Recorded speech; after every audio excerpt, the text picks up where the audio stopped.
Wow, grabe. Ang angas naman ng formahan nito. Tignan nyo, oh, parang ang haba ng kanyang wheelbase. Tapos para siyang nakastance. Alright, what is up sa inyo mga ma'am sir? It's your boy Sir Troy. So ito nga pala ang Rusi Flex 125i. Ayan, so kung naghahanap kayo ng scooter na mura, practical at pwede na sa pang-araw-araw na biyahe, ito na si Rusi Flex 125 ang para sa inyo.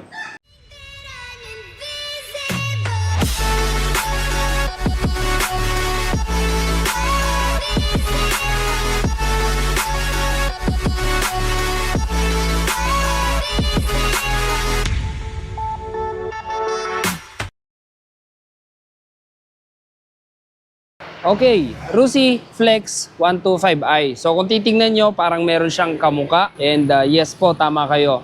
So para siyang meron talagang kamuka, pero iba po yung mga fairings nito, iba rin yung design.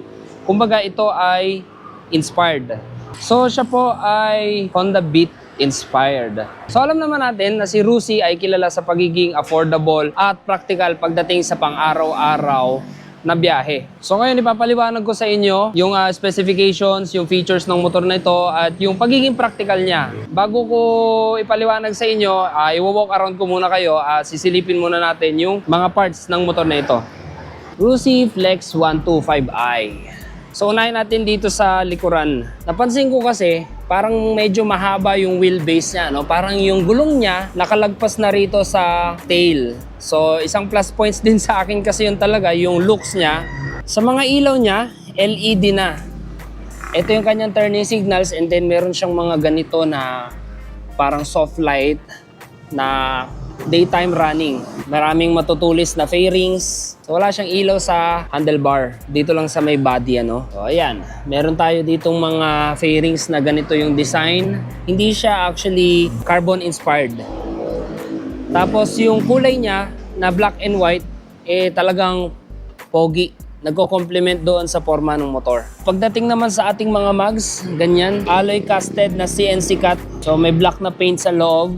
Tapos kinat itong labas para magmukhang chrome. And then dito naman sa side na to, ganito yung itsura ng ating mugs. Ayan. Disc brake yung harapan, naka-round disc brake, naka-double piston brake caliper. Suspension naman natin, telescopic. So, iba yung suspension nito, unlike sa mga ibang motor dito, na may sticker lang yung gilid. So, ito naka-embossed yung kanyang Rusi. Ayan. Hindi siya sticker. Tapos dito naman sa ating ilalim, parang medyo rough yung texture niya pero smooth lang talaga siya. Para siyang liha, tignan. So meron tayong decals ng 125i, Flex. So siya ay CVT, ito yung kanyang airbox. And meron tayong kickstarter para pag nalobat ang inyong battery, mapapaandar nyo pa rin siya. Merong apakan yung ating pilon, alloy. Tapos dito sa gilid, merong Flex 125i din at sticker. Ayan, decals na red, white, and black. Yung ibang fairings niya, no, ganito talaga yung design. Tapos ito pa, parang liha, tignan. Sa atin namang footboard, spacious na rin siya. Kahit kalakihang tao, mga 5'7 or 5'8 pataas ay hindi mahihirapang umupo dito. So dito naman tayo sa kanyang controls. Ito yung ating rear brake. Ayan, yung ating handle grip. Pwede na rin. Wala tayong slider sa gilid. High and low beam. Horn, flashers, and then meron din tayong hazard function doon. Dito naman sa kanan, meron tayong kill switch, light switch, at yung ating electric starter button. Yung kanyang display panel naman, digital na. So dito meron tayong utility hook, sabitan ng kung ano-ano, helmet, mga pinamili. Ayan. Meron din tayong pocket, kasya, wallet, cellphones, mga barya at kung ano-ano, panglinis ng motor. Meron din tayong USB charger port. So ito po yung kanyang susian. Dalawa. So silipin muna natin yung ating under seat storage. Ito yung ating tangke. I think nasa 4.5 liters ito. At sa fuel consumption naman niya, tingin ko aabot din naman ito ng 30 to 35 kilometers per liter. Dahil siya ay fuel injected na, magaan lang yung body at maliit lang yung pinakamotor. So ayan, dito yung ating battery. Sa storage naman natin, I think kahit nutshell hindi kakasya rito, no?